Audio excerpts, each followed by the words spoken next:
We are back at it again after a super long and very, very fun weekend of wrestling. We are back here to talk about a pretty eventful Monday Night Raw because WWE now has only 3 weeks of television to book and build SummerSlam. So you knew they were going to hit the ground running here after Evolution. And yesterday I wasn't sure if we were even going to come up here and do a Raw review, but after the Seth Rollins injury and the Gauntlet match that was announced for tonight, last night at Evolution in the main event that would determine Gunther's new challenger, and the belief that many of us had that we were going to see Roman Reigns tonight because Roman Reigns is going to be a part of SummerSlam.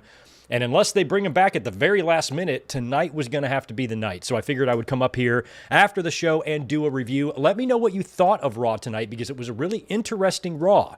It has been flipped on its ear. Last night, Evolution carried right into tonight as we had count 'em, uno, singular men's match on this entire show. Everything else was the women. We had a Gunther promo, we had a couple of interviews with the men, but the only in-ring action took place in the main event. The entire rest of the show was a carryover from last night's Evolution, giving the women even more time tonight, and they shined. They shined. Bailey and Lyra had a great 2 out of 3 falls match. Tag match with the Kabukis, and Judgment Day wasn't half bad either. We had Chelsea and Nikki Bella on the show, so the women were given a lot of time again, and I like that. Totally random. You kind of realized it when it was getting close to the end of the first hour. You're like, we have not had a single men's match yet. So it's, kind of back to, they basically treated the men tonight the way the women are treated on Dynamite. We usually get like 1 match max, out of the women every week on TV over there. Here, WWE filled up the entire show with women and gave the men only 1 match. Now, granted, it was a gauntlet match that had multiple stars in it, but they were really saving up everything for the end, the return of Roman Reigns. And I kind of had a feeling he was going to come out when Bronson Reed interfered in the main event and attacked Punk. I'm like, oh, here comes Roman. But Jey Uso came out instead, helped CM Punk win. Then in the post-match beatdown is when Roman Reigns returned. So we're starting to get the table set now for SummerSlam. Now that we know what some of these matches are, CM Punk tonight was victorious in the Gauntlet match main event, outlasting Braun Breaker at the very end. Breaker was the first one in there. He ran through all 3 competitors until he got to Punk and lost in the end. That was a pretty good way, I think, to protect Braun Breaker because, like we talked about last night, it was down to Breaker or Punk for me. It had to be one of those two. I thought maybe LA Knight too, but really it was down to Breaker or Punk. Those are the 2 I thought it would come down to. And it all kind of depended on Roman Reigns and what he's going to do at SummerSlam and what the prognosis or future is of Seth Rollins. As we know, suffered an injury on Saturday night's main event, and there's been a lot of speculation over the past couple of days about what's going on with him, and we got a little bit of an update, but not much of one from Paul Heyman tonight. I was expecting WWE to run an angle to rectify the fact that he's going to be out and injured, but one thing that I said yesterday, all day, after Saturday night's main event and yesterday after Evolution, and several times on social media, I repeated this over and over. You have 1 year to cash in the briefcase. So that means Seth has until next June. We're talking 11 months-ish to cash that briefcase in. So even if he has major surgery, there's a good chance he's going to be back before 11 months. Even if it's the worst type of knee surgery, he's probably looking at 9 or 10. So I think he would be back in time anyway. So the only way moving the briefcase over to someone else, to me, was going to work is if there was a storyline reason to do so. Because Seth Rollins' character, injured or not, would not give up that briefcase. It would have to be Adam Pearce coming in and saying, no, it clearly states in the rule books that if you are on the injured list, you cannot hold a Money in the Bank briefcase or a championship. We have to take it from you. And if they did that, then there's a million different ways they could do it. People thought Seth could just give it to Braun Breaker. Some people are pitching a Money in the Bank ladder match at SummerSlam to crown a new briefcase holder. All of that would be fine, but I felt like we were jumping the gun. Unless WWE knows definitively what's going on with Rollins, I don't know if they're going to write something completely new yet. They might want to take a week to get their bearings straight since Seth's injury just happened 48 hours ago. And if they want to put the best show forward for SummerSlam, maybe they need to take a week and think about what to do there.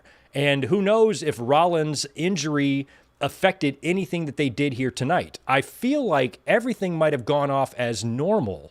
I feel like maybe they were building towards maybe a Rollins and a Roman Reigns match, or a Rollins blow off with CM Punk. A lot of people had Punk and Gunther on their radar for a long time. They thought this could possibly be the match. I wasn't sure if it would be, considering that CM Punk just got a title match against John Cena and he was unsuccessful. So now he's going to get another one here at SummerSlam, and it's too early to tell yet if, it looks like Rollins' injury affected this. Like, if Rollins wouldn't have gotten injured, would they have, number one, done the Gauntlet match tonight? And number two, would Punk have won it? I feel like probably he would have. Everything could have gone mostly the same, and you could have had Rollins just out there beating him down after the match, and then Roman Reigns comes back and takes out Rollins, or I don't know, something like that. We're not really sure. We're not really sure the status of Seth Rollins, because there's been a lot of conflicting reports about it being a work and a shoot. We talked about that over the weekend as well. And then today, chatter was, suggesting that maybe Seth Rollins' injury, he already had it going into Saturday night's main event. And they ran that angle in the ring to cover for that injury that was already in place. And some folks are even wondering if WWE is purposely orchestrating some big, huge work or swerve here to have Seth Rollins come back at SummerSlam, perhaps, and cash in on CM Punk. That could happen. That would be lovely. The only problem is, if Rollins was legitimately hurt and they ran an angle on Saturday night's main event to cover for that, I can't see them doing it the way they did it, unless they really want to try to throw off the sheets. If Triple H is like, let's fuck with the dirt sheets and let's fuck with their credibility by making everything all difficult to decipher or whatnot, maybe I think that's a huge fucking waste of time if you're WWE, but, maybe that's what they're doing. But if they were covering for an injury that had already taken place, meaning Rollins was injured going into Saturday night's main event, I cannot see them doing it the way they did it. It would be a backstage attack or some shit like that. But to run it in a ring, this is national television, mind you. This is NBC, your biggest audience you're going to have, and you're going to run an angle to where, it kind of clearly looks to the naked eye that, wrestling is staged, because Rollins got hurt. He couldn't compete. They kind of whispered in his ear, are you good enough to take his finish? Yeah, he gets up, he eats a BFT, he goes down, and we had heard that Rollins was slated to win that match originally. We don't know if that's true or not, but that's what people have been told. So Rollins was then at Evolution backstage with a crutch and a walking boot. They're in Birmingham, Alabama for Raw tonight, which is where James Andrews was located. I don't know. I think he might be passed away or not practicing anymore, but I'm sure the orthopedic specialists are still down there. So Rollins was right there in Birmingham. It was brought to my attention, too, that I saw on social media today that apparently in the Evolution scrum, when Triple H mentioned Seth Rollins, nobody asked him about it. He brought it up himself. It's not like somebody said, do you have an update on Rollins? And he gave one. He broached the subject. So it does seem like something might be weird here, and maybe WWE behind the scenes is hoping that Rollins' injury isn't going to require surgery and isn't going to put him out for 9 months, and maybe a little bit of rehab or something else, he can come back quicker, and maybe they're trying to save him for some sort of a big swerve, or they are trying to make the dirt sheets think that Rollins has suffered a catastrophic injury and we are not going to see him until mid-2026 at the latest, and then he shows up and cashes in on SummerSlam, or at SummerSlam. Maybe that is part of the master plan. Let's, Paul Heyman's master plan. Let's fake an injury, and then Rollins can come and win the title, and and I fooled everybody. I have a hard time believing that would be the case. For one thing, this is Seth Rollins, who's already missed substantial time in his career due to knee and back injuries. And I just don't think that's something you would play with. I think if you were going to do an injury angle like that, I feel like you're playing with karma almost. Seth Rollins has already had a history of bad knees and bad backs. He's talked about the pain he wrestles in. Sounds like it's very, very difficult for him to wrestle at the level he is wrestling at due to the shape that his body is in. So to fool everybody and make them think that your body is breaking down on you only to come back and reveal that you were healthy the whole time, I don't know. I think you're asking to fucking tear your ACL in your next match, if you ask me. I just feel like that's just playing with a karma fire there you might not want to play with. And plus the way they did it, to have, the way it was set up in the ring definitely felt legit. Well, the ending part is. And when you hear what the chatter was today about, maybe the injury, he had it before Saturday night's main event, and they ran that angle in the ring to cover for it. There is a part of that does make a little bit of sense, because you guys who were here for the All In and Saturday night's main event review on Saturday and Evolution last night, we talked about it on both nights. I said when you watch the whole thing happen, the first thing he did was do a springboard off the top rope. That first springboard, it looked like he messed his knee up and he came down, but then he transitioned right into like a second rope springboard moonsault, right? And he does a backflip and he lands perfectly flat, didn't roll an ankle, tweak a knee, nothing. He just landed perfectly flat and he sold it. Sometimes you do that in wrestling. Sometimes you sell and you fake a knee injury, in a match, or not fake a knee injury, but you sell a knee injury. And when you watch the replay, they came back perfectly fine, but they come up, not that something can't happen to your knee if you land perfectly fine, but the way I've been watching, we all have. We've been watching wrestling long enough to sniff some of this stuff out. And the way Seth Rollins sold the leg on the backflip, that part screamed work. The initial jump looked real, but then the second backflip looked like it was a work, but then the way the match finished looked like a shoot. So it was like shoot, work, shoot. The initial jump off the top rope, he looked like his leg buckled a little bit. The second moonsault looked perfectly fine, but he sold it anyway. Then he went down to the mat. Referees were talking to him, and he gets up, eats a BFT. The body language of LA Knight told the story there as well. This is a guy that just beat Seth Rollins, the winner of the WrestleMania main event and current Money in the Bank briefcase holder, and he looks like he couldn't give two shits because he was probably concerned about his buddy, who might have just tore his leg and fucked up all sorts of storyline plans on Raw. And tonight on Raw, during one of those Netflix commercial breaks, they interviewed LA Knight, and he gave his well wishes to Rollins, wished him the best. So there's too much of this that feels like it's a legit injury. And I think WWE would just be silly for them to go out of their way to work the websites, especially the credible ones that do the work. They're just assholes. What it comes down to in the end of the day, I think Triple H is just an asshole, and I think he gets really agitated, at wrestling media, and he kind of lumps them all in together. There is, a finite list of wrestling media that does it properly, and then there's a whole bunch of 99% of shit underneath it. And I think Triple H kind of views it all as the same when there are people out there doing really good work. And I don't see them going to those lengths to work us or work the websites or anything like that. It just seems too weird. But something is weird about this. Something isn't adding up about Rollins' injury. And, to me, none of this upsets me. This gives me a glimmer of hope, because at the end of the day here, all I want is for Rollins to be healthy. Whatever the story is here, if it results in Rollins not being out of action for a year, I'm going to consider that good news. So if WWE is trying to swerve us, or if they're trying to wait and see, because I would imagine Rollins has already had his MRI done.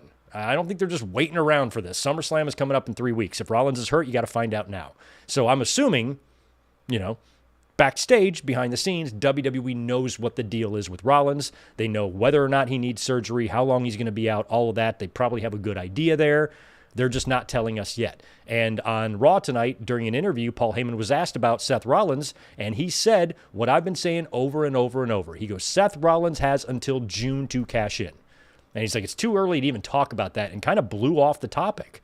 So they didn't give us a whole lot of information here on Seth Rollins. We didn't even see Seth Rollins on Raw tonight. I thought he would hobble out, have to forfeit the briefcase. We mentioned that possibility as well, but I kept saying over and over, I'm like, he's got until June. It's not like this injury happened a month before next year's Money in the Bank and he's only got a month left. He still has basically that full year. So there's no reason to give up the briefcase. We haven't really come across this before. I think Kennedy had an injury, right? And they made a match. Edge took the briefcase away from him, and it was done. Or whatever the reason was there. It might have been an injury. It might not have been. But we haven't had anyone suffer an injury while they're the briefcase holder yet. Becky got pregnant while she was champion, put the belt in the briefcase that Asuka had. That's about as far as we got. So I feel like with Rollins, it was a little bit too early to strip him of the briefcase. The only way I believe they would have stripped him of the briefcase is if they didn't want Rollins to hold it until next year. They wanted to utilize it this year for story. Then you just write something. You have Adam Pearce go to Paul Heyman. Seth's on the injured list. You can't be a champion or a briefcase holder when you're on the injured list. I got to take the briefcase away.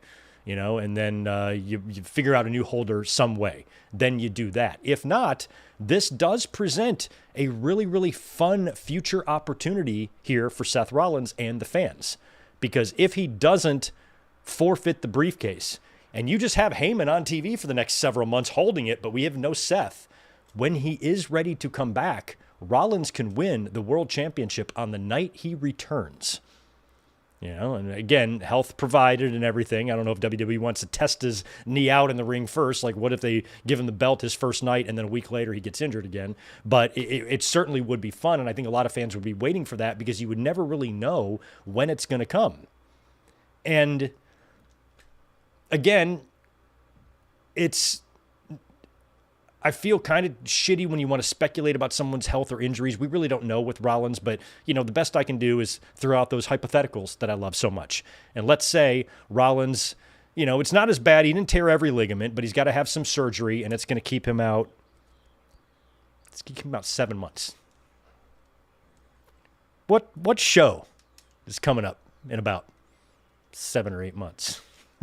The biggest one, So if he cashes in, if he returns to the WWE at WrestleMania and cashes in the briefcase and wins on his first night back at WrestleMania, it might be all worth it.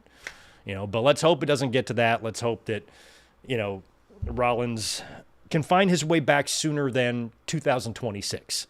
But the way it feels, it's definitely sketchy. Something's off about it. I can't tell what. He may have actually gone in to Saturday night's main event already injured, and that was the cover. It was just a weird way to do it. Doesn't seem like what you would do on Saturday night's main event. And if they did, it wouldn't be executed the way it was. He would come up funny on the knee, and I think the only way you do it the way they did it is if they're really trying to throw off the internet. Because LA Knight's reaction to that was everything. So we did not get an update on Seth Rollins tonight, but we did have plenty of other things go down because we had CM Punk winning the Gauntlet to become Gunther's challenger at SummerSlam, and we had the return of the OTC, Roman Reigns. So welcome to your WWE Raw review for July the 14th, 2025. Good to see everybody here. I'm going to do some shout-outs here in just a second. Do me a favor, smash that thumbs up button if you don't mind. Super chats and memberships are open as always. And we're going to probably make this a pretty quick review because I got things to do tonight. And I wasn't even sure if we were going to be up here, but I was like, we got to come up and talk about what's happening. So Raw kicked off tonight. Like I said, tonight's Raw was tremendous because they carried over last night's Evolution and gave the ladies the first hour and a half of this show. Every single match on the entire card tonight of Monday Night Raw was a women's match with the exception of the main event, which was a men's match. So that's pretty crazy that the men are being held down. Give male wrestlers a chance, hashtag. We got to get that trending. So, WWE stops sexualizing. Okay, I think we are back. Sorry about that. We just briefly lost our connection. That has not happened in a while. I don't know how long that was. I don't know how long that happened or how long that was going on for. But I was paused there for a second. Anyway, before we get into who opened the show, which was Naomi, the new women's world champion, I do want to just do a couple of quick shout outs in the chat and just say hi to everybody real quick. And then we will get into Monday Night Raw. Good to see Doug Unfunny. We got Zane G in the house. Also, Gilbert Arbalo, the next big thing referenced by Heyman. Yeah, we've talked about Brock Lesnar. He was wished happy birthday by some WWE personalities and WWE themselves or Paul Heyman or something like that the other day. So some fans are wondering if we may see Brock turn back up at some point. We very well could. Max Pokebros here, Stone Cold 10X, Melissa Hernandez, Colin Wright. We also have, I lost my place. Lost my place. Where'd you go, Colin? Ricky Zalvadar, good to see you. Ajax Johnson, Stephen Harris, Nate Dogg, Kata, good to see Angie and Stone Cold 10X, David Brown, Michael Cuomo, Zach Palgett, Sonic Plays is here as well. Denny Downbad, Rodrigo, JT. Who else? The new one. Did I get you already? Sometimes I say it twice. Kind of like couscous. Right on. But good to see everybody in here on a Monday. Like I said, we're probably going to blow through these results relatively quickly, and hopefully we will not have any more weird pauses or interruptions there, like whatever that was about. But anyway, Monday Night Raw tonight opened up with the new Women's World Champion, Naomi. I am really still kind of reeling from this. I did not expect that on Evolution last night. I thought that they were building for or towards Naomi cashing in on a victorious Jade Cargill, who I thought would beat Tiffany Stratton at SummerSlam, and then Naomi would come down and cash in and get revenge for Jade beating her at WrestleMania and, of course, beating her in the no-holds-barred match last night. So Naomi comes out, she's got the belt, she talks about Jade and Bianca Belair, and she has just said goodbye to all of her rivals over there, to the Tiffany's, to the Nia Jaxes, to the Jades, to the Biancas. She left it all behind, and she is now on Monday Night Raw, and she said that none of y'all are ever going to know my next move, and talked about how she's now on Raw, and this is where she's going to be. And that's when we knew it wasn't going to take long. That's when a very, very pissed off Rhea Ripley comes out. So Ripley comes out, does her whole entrance, and she's quite pissed off. She says that she's not cautious, she's reckless, and she's reckless, and she is pissed. And now Naomi is on her shit list. And after that, out comes Io Sky. And this was really funny because Io Sky gets in the ring and she starts talking to Naomi and she goes, I will get my belt back, along with a couple of other sentences. And Naomi goes, I don't know what you just said, but you can go to the back of the line. I just thought that was hilarious. It was way more lighthearted than Carlito's, I got to learn Chinese, you know, this was really funny. I don't know what you just said. It reminded me of years ago, Austin and Farouk. Farouk's like cutting a promo on Raw. I think it was the night after Brian Pillman died. It was like late 97.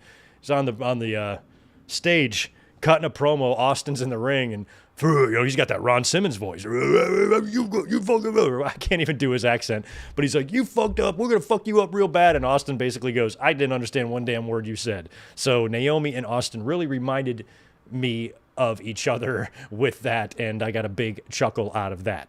Then there was more arguing between the three, and this is when I kind of didn't like it. Well, I wouldn't say I didn't like it. It was just formulaic and predictable. You had a feeling after what happened last night that you're going to have to do a triple threat.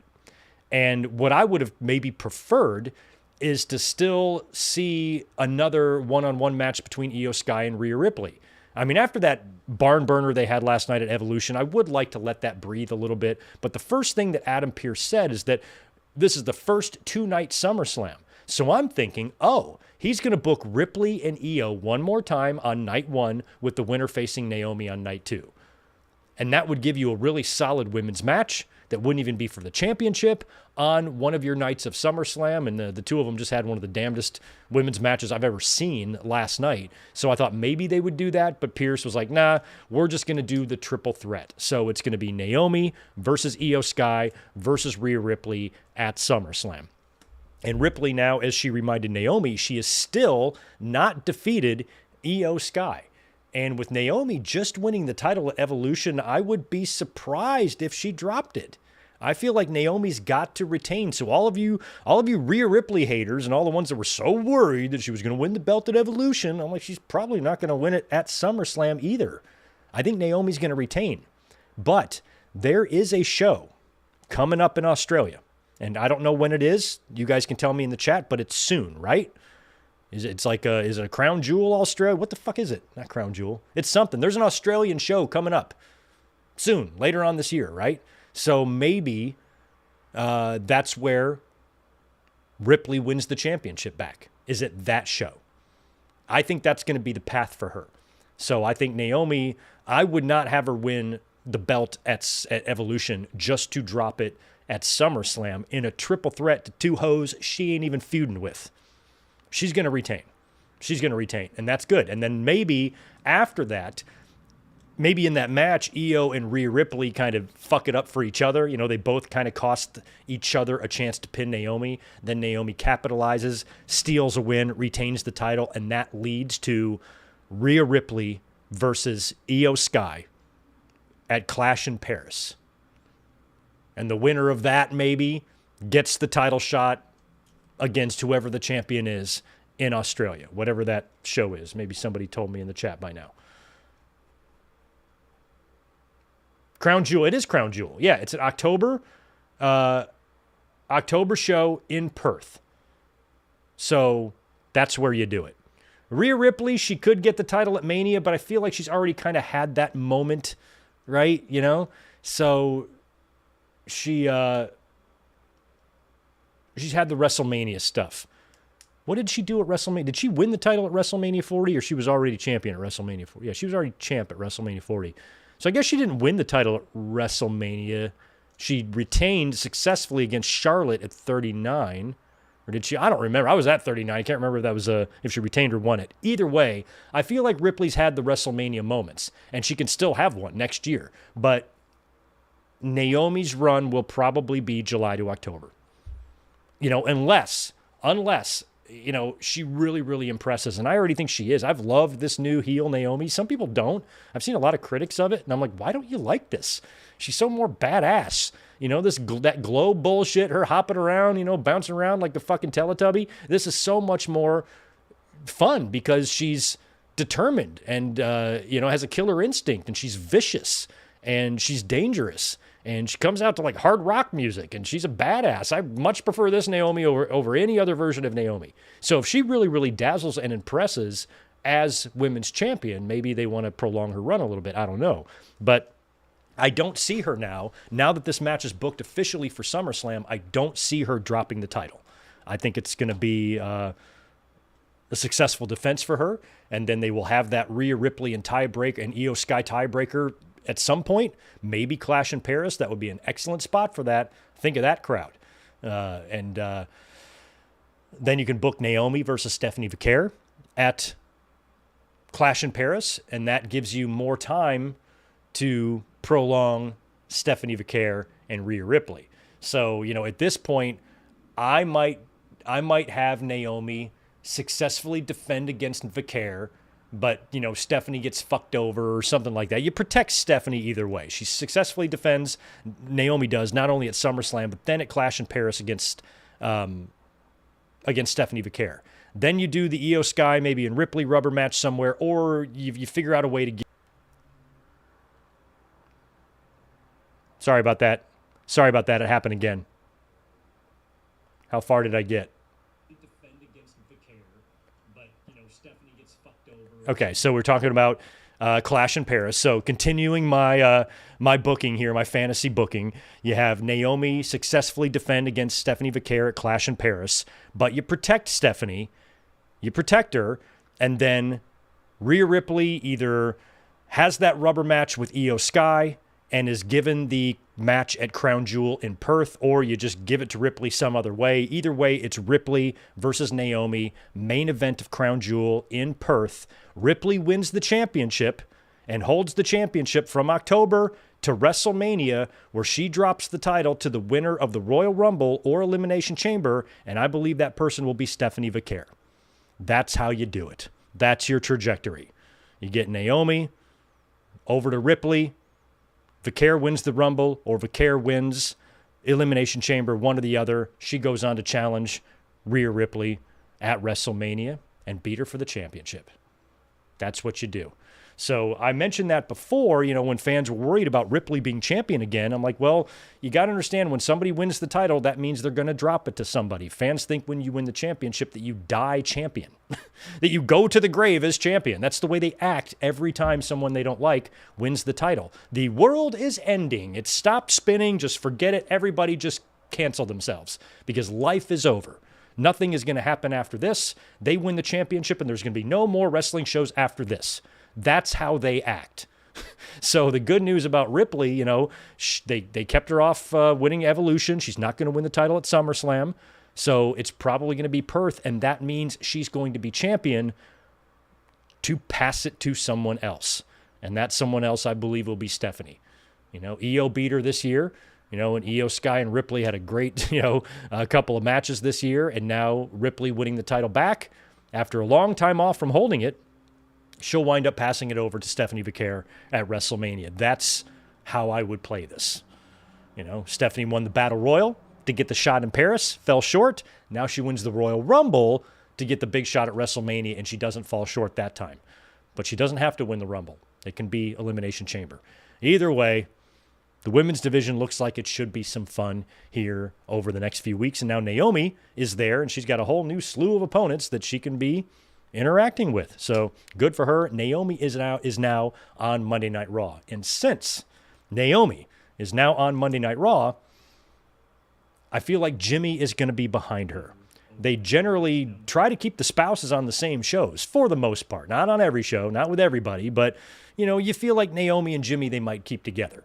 So if Naomi is coming to Raw, I wouldn't be surprised if Jimmy follows her at some point and perhaps reunites with Jey Uso, and they take the tag team titles from Judgment Day. I was kind of hoping that New Day would hold on to the belts so the Usos and New Day could rekindle that rivalry.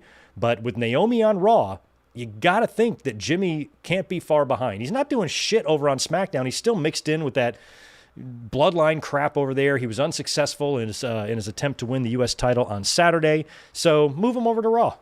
Move him to Raw. I feel like we will see him soon on Monday Night Raw. We cut backstage after the Naomi promo to Judgment Day. Finn Balor is polishing him up all the belts. He's got them all. He's very happy. Dominic comes in and takes his Intercontinental title, and he says that he can't sleep and relax because AJ Styles is stalking him. So Finn tells Dominic that he would like him to escort Roxanne and Raquel to the ring tonight to watch their backs in their match with the Kabukis. And Dom's like, I don't know why you're making me do that, but Finn is just pot stirring. I really love this mischievous Finn Balor. He's such a little slime ball, and you can tell that he just loves it. He loves it. He wants to stir that pot. He wants to create so much drama in his own little group there, which is weird why you would want to do that when you have so much gold occupying that faction right now. Do you really want to do that? I feel like that's an easy way to drop a title if you create a whole bunch of dissension and shit, but he seems to really be enjoying himself, and Dominic would then head out with... I think Raquel and Roxanne should run a series of vignettes where they're like on vacation on the beach, sipping a drink out of a coconut, chilling out. And then when they return, they call themselves R&R, Roxanne and Raquel, R&R. Might be a fun name for them. So R&R, that's how I write them because I hate spelling Roxanne and Raquel. So I write them as R&R in my Raw notes.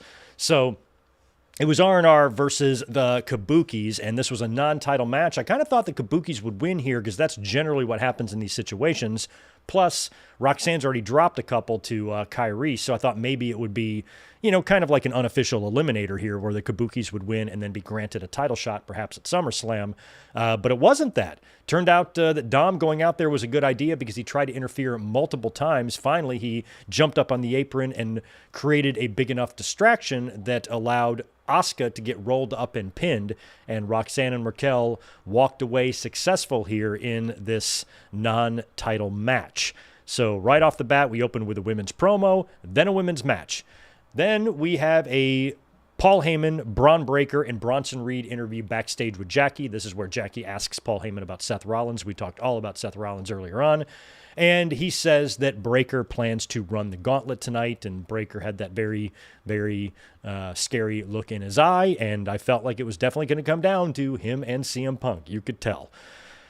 Then it was time for more great women's action. They announced that it was going to be a one-on-one match between Bayley and Lyra Valkyria in a special 2 out of 3 falls match to determine who would face Becky Lynch for the Intercontinental title at SummerSlam. So I liked this.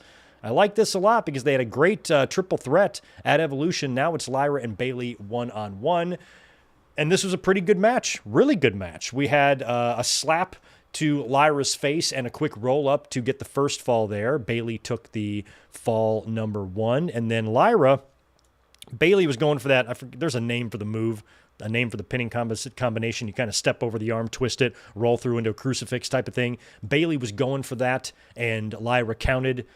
countered that with her own pin attempt to tie it up at 1 fall apiece. Then the third act was tremendous. A lot of false finishes here. Bayley to belly kick out by Lyra. A Nightwing kick out by Bayley. Lyra got sunset flipped into the steel steps on the outside of the ring, then thrown in the ring, and Bayley comes down with the big elbow on her back for another near fall. It was just nuts. The fans were really into this as well. Bayley would then lock in the crossface, and as she does, Lyra's inching towards the ropes, so Bayley tries to do the thing where she kicks off the ropes to push back, but Lyra is able to roll through that entirely and roll up Bayley for a quick pin and get the win and earn the right to face Becky Lynch at SummerSlam. So it's going to be Lyra and Becky. That surprised me maybe a little because Lyra has already held that title, so I think the first couple of title changes here needs to go to like new champions every time. If you just created the Intercontinental title and Lyra's already won it twice, and that would put her at 66 1/3 of the entire Intercontinental Championship history there. So if she would win it back, it would be fitting for her to get that victory over Becky Lynch, because I think the point of Bayley and Becky working with Lyra is for Lyra to come out on top of this. So Lyra winning the belt back, I wouldn't have a problem with that, because that means Bayley and Becky really did a lot to make Lyra. They were the perfect to her Brett, in that. And so if Lyra does win back the IC title, I actually would be fine with that. But I also kind of half-ass hope that Becky has some sort of generational run here. I hope she has a run similar to how Seth had when he first won the World Heavyweight title. He held that thing for a while. So maybe Becky, has a lengthy run, and I would appreciate that, because the Intercontinental Championship, I know for the women it's brand new, but that title in general has had so much prestige, but it has also had a lot of pockets of where you've wondered what the fuck WWE is doing. So many times, that belt used to be the workhorse title, and then for a while there in the Attitude Era, it was changing hands every other Monday Night Raw. Everybody got a crack at that thing. Fucking Prince Albert was holding the damn thing. Ezekiel, well, that was way after the Attitude Era, but the names that would just, that belt would be passed around to was ridiculous. And in years past in WWE, when they had the SmackDown and the Raw Women's Championships, I really felt like they were participation trophies.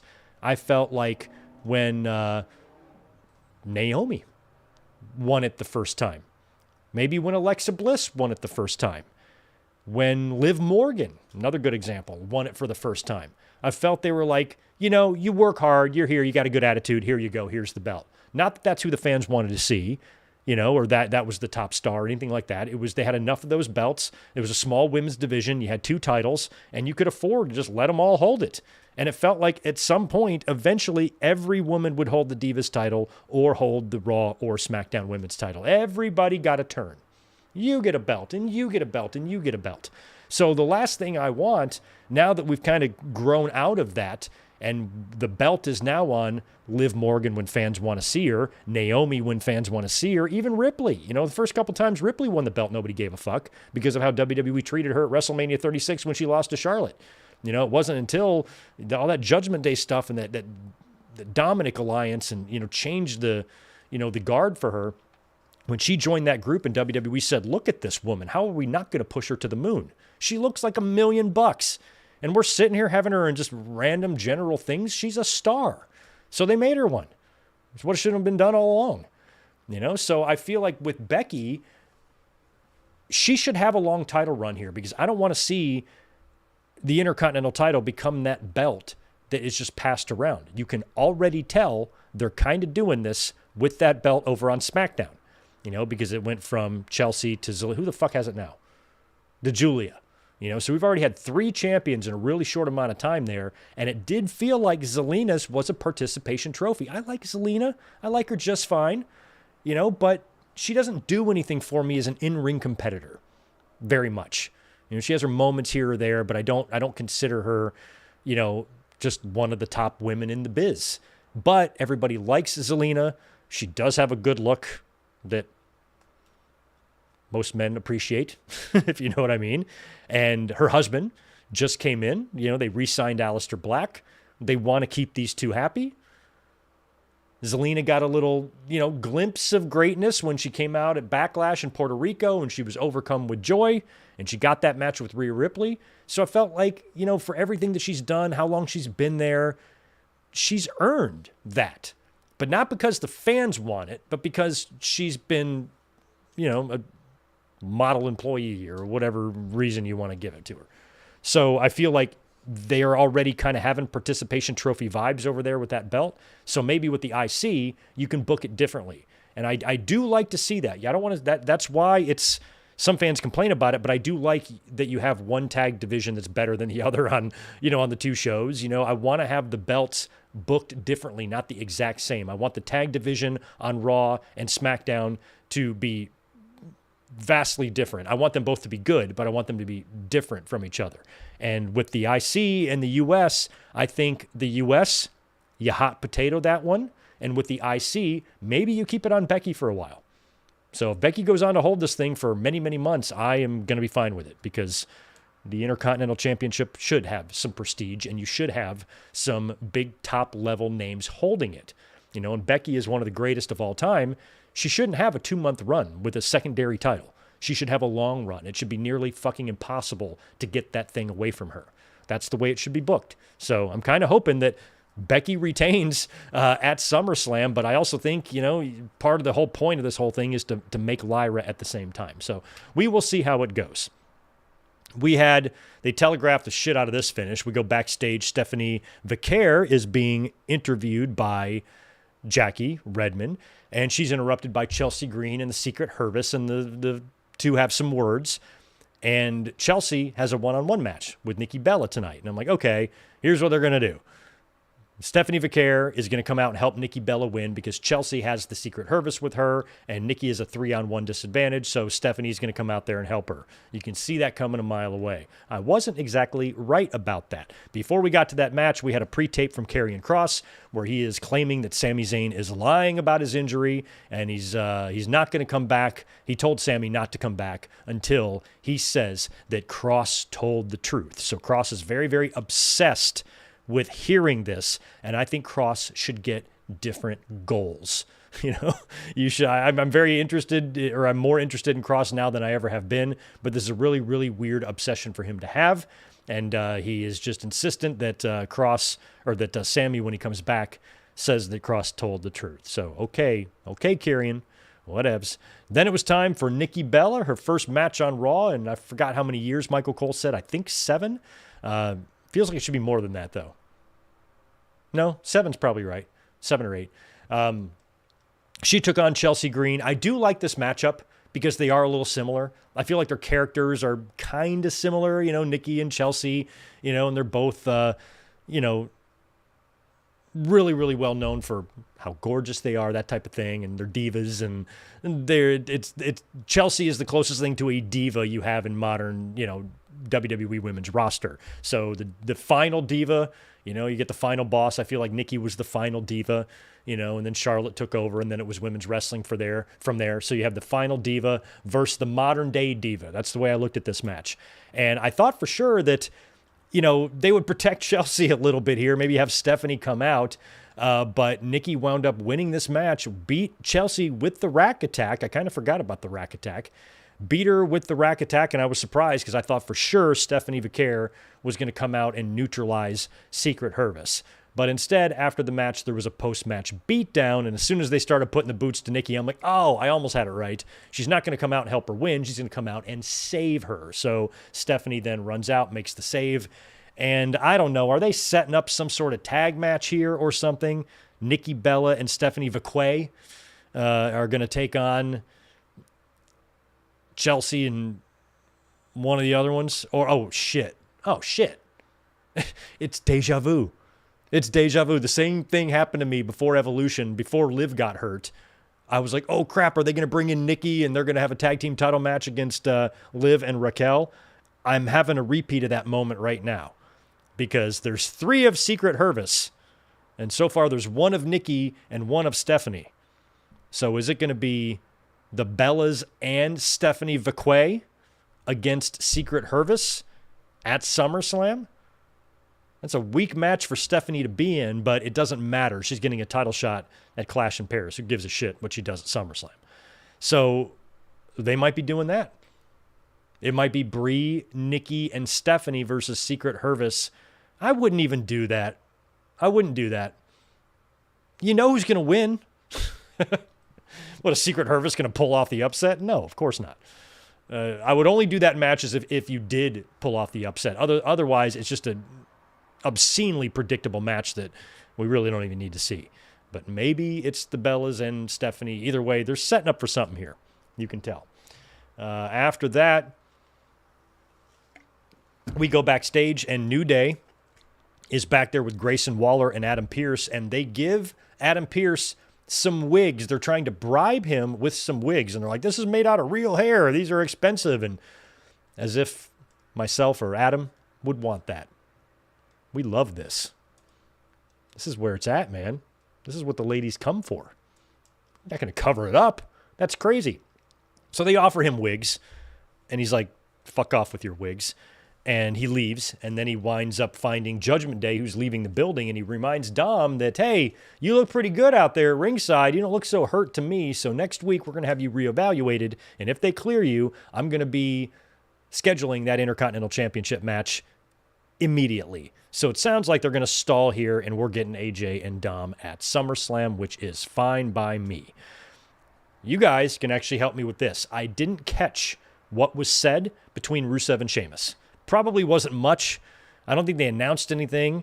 I didn't really hear what either guy said. I was out of the room. I came back in. I meant to rewind it and watch it, and I never did. So if Rusev and Sheamus said anything interesting, let me know in the chat, but I didn't catch that, and I'm sorry about that. And then it was time for Gunther's promo. Gunther, the World Heavyweight Champion, comes out.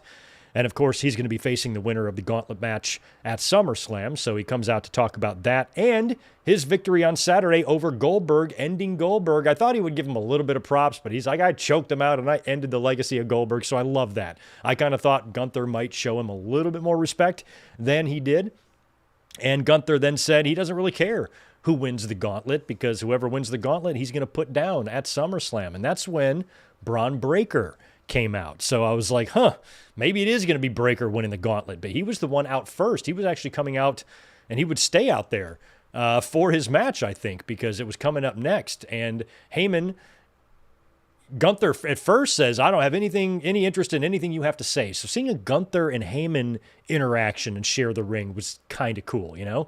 And so Heyman reminds Gunther that Braun Breaker is a Steiner and says, you don't know who you're fucking with, but I'm not the biggest NXT history buff, but I'm pretty sure Gunther dropped the NXT title to Braun Breaker in the PC in front of 8 people, right? So we've had that match, and Gunther went down to Breaker. I think they could definitely book a match like this for WrestleMania. We talked about Gunther and Breaker before at WrestleMania, so they're going to go from championship match in the PC to a championship match in a stadium one day. That's pretty cool, but I'm not sure if they were going to really do it at SummerSlam. If they did, Braun was going to have to win the Gauntlet, but we had too many things on our mind. We were like, well, Roman's probably coming back, and Punk is in the match, and Rollins is injured, we think, and, you know, I was thinking there was a more likelihood that Breaker would not win than he would, especially when he was starting the match. Once Breaker started the match, I'm like, oh, okay, this is probably done to protect him, you know, because if you're going to put Breaker in a match and he's going to lose, you know, you don't want to just beat him. You know, this is going to be your future star, your next big thing. So if he runs the gauntlet and just can't survive the final guy, you know, that's a little bit more acceptable. And that was the point. So it was Braun Breaker and Penta starting things off. Penta went to springboard off the second rope, and he got cut in half by a spear by Breaker for the win. So Breaker gets past Penta. LA Knight is out next, and I'm like, oh, okay. LA Knight was someone that I thought might have a chance to win, but not anymore. I didn't see him beating Braun Breaker here. I thought that once LA Knight was the second guy out, or the third guy out, I should say, that it was a kind of a guarantee he wasn't going to win. So LA Knight and Breaker have their little decent match there, and again, this one results in a spear to LA Knight, and Braun Breaker gets past him. Then it's Jey Uso. Jey Uso comes out next. Jey Uso, who has had Braun Breaker's number before, but not tonight. Think about that. Penta, LA Knight, and Jey Uso, Braun Breaker puts down. That's a former World Heavyweight Champion, former Intercontinental Champion, and a man who owns a victory over you that you just put down there after beating Penta and LA Knight.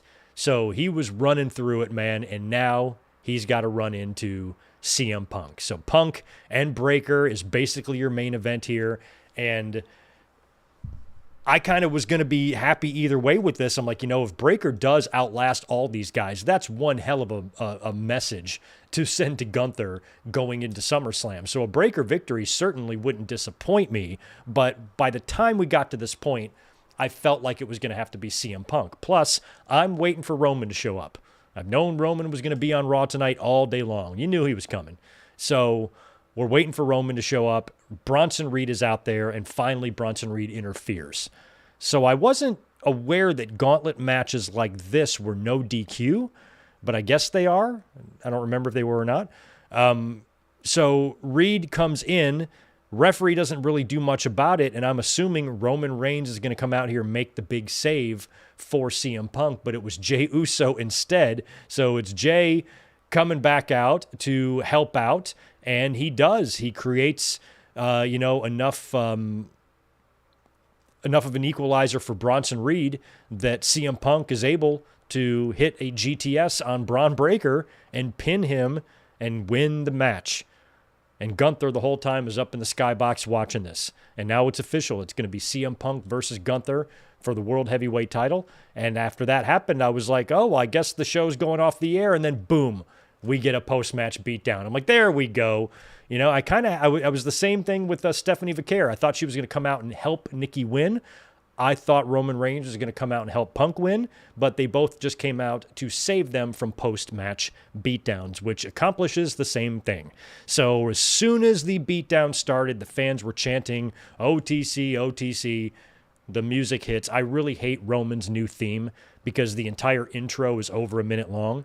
So he's in the ring before the song even kicks in at all. So why even have the song? So they do his intro. He comes out. He cleans house.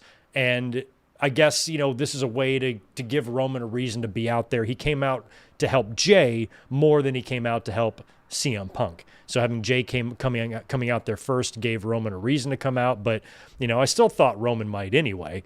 And it was kind of just sort of a stare down between everybody at the end. Roman and Jey kind of hugged and shook hands, but Punk just kind of was looking at Roman. They were looking at each other. So, I don't know what this means. Now, if you have Roman back in the mix and he's going to be on Raw, is Roman going to be World Heavyweight Champion at some point? What happens? Do you guys think CM Punk beats Gunther or not at SummerSlam? I kind of hope he doesn't, but he might. Because I think Roman Reigns and Gunther would just be fun as all hell. That's another match you could maybe try to save for WrestleMania. Otherwise, it's going to have to be Roman and Gunther, in Australia or something, and or maybe on opposite sides in War Games. Maybe it's Team Roman, Team Gunther, or something like that at War Games. But I feel like it's because now if Seth is going to be out, it's not going to be Seth's crew, Yeah, I don't know what's going to happen here. We could all not rule out a swerve. Maybe if Seth Rollins is going to be out until next year, maybe Roman reunites with Heyman. I don't know. You guys let me know what you think in the chat, and I'll read some of your comments here. If anybody hasn't smashed that thumbs up button yet and you don't mind doing that, I would appreciate it.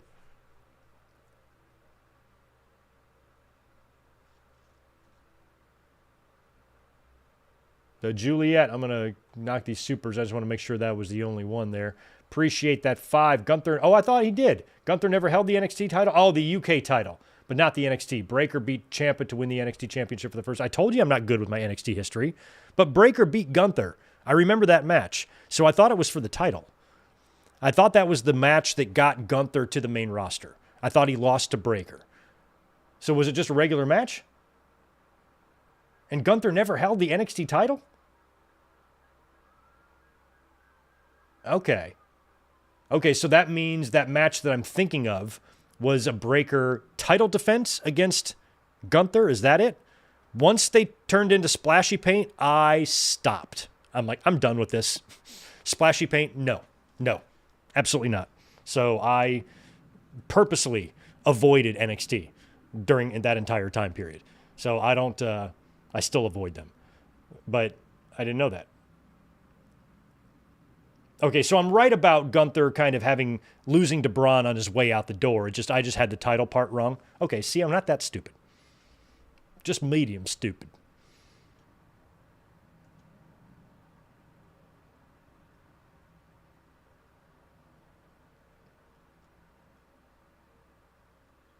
Rusev needs Lana. Okay, so Rusev and Sheamus are having a rematch. Yeah, I kind of gathered that, but I wasn't sure if there was anything specific there. Well, if you do some sort of a blow-off between those two, you could have Lana come back, and I would book that for SummerSlam. I would book Rusev and Sheamus at SummerSlam, and that's when you have the return of Lana. And she shows up, hits Sheamus with something, maybe his own shillelagh, or maybe her own high heel shoe, or she sprays some perfume in his face, or use some other weapon she's used in the past, and Rusev and Lana reunite. I would do that. I would do that.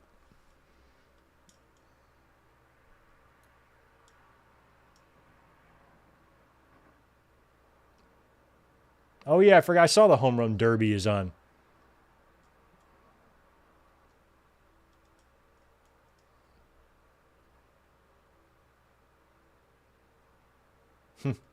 Oh, JT, you think Jade and Bianca could both get drafted to Raw? And Rhea and Io goes to SmackDown? I don't even know if they're going to do a draft. Because it felt like they weren't going to do one. Because people were just kind of moving around on their own. LA Knight appears to be on Monday Night Raw now with no explanation. So why do you need to do a draft? And then there was rumors again that we might get one after SummerSlam. But at this point, I would just not do one. If you want to move people around, just move them. Just move them at this point. What do we care? They've made such a mess of that to where nothing they do makes sense, that why would it matter if they did a draft or not? You want LA Knight on Raw, just move them to fucking Raw. And if you want so-and-so on another show, just move them there. Just do it. I still think it's lazy and weak with two general managers that you can't take the time to film something on your phone and chuck it up on Instagram, where Aldis and Pierce have a little FaceTime or a little conversation to where, hey, LA Knight's been on your show lately. How about you give me something back? And Pierce is like, okay, I'll send so-and-so over. Or how about you cash in your favor with me a little while later?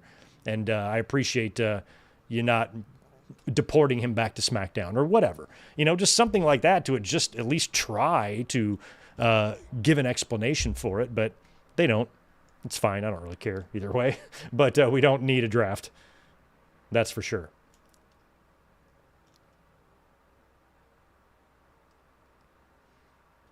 Oh, Rusev maybe to join Heyman's group? Sure.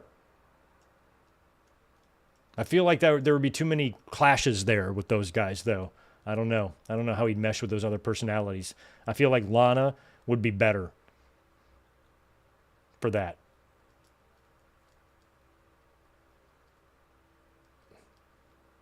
Yeah, Naomi should beat Stephanie, but not clean. Yeah, I could see Naomi. Naomi, I think, should get past Stephanie. I think Naomi should lose to Rhea Ripley in Perth, and then Ripley carries the title into WrestleMania and drops Stephanie Vaquer, who will then win the Rumble or the Chamber. But you got to give Naomi a run here. You know, you turned her heel. She just lost her entire program to Jade Cargill. You got to give this woman a fucking run. She's the champion. Give her some successful title defenses. SummerSlam's going to be a big one. She's going to have bragging rights after that. I beat Rhea Ripley and Io Sky in the same fucking match.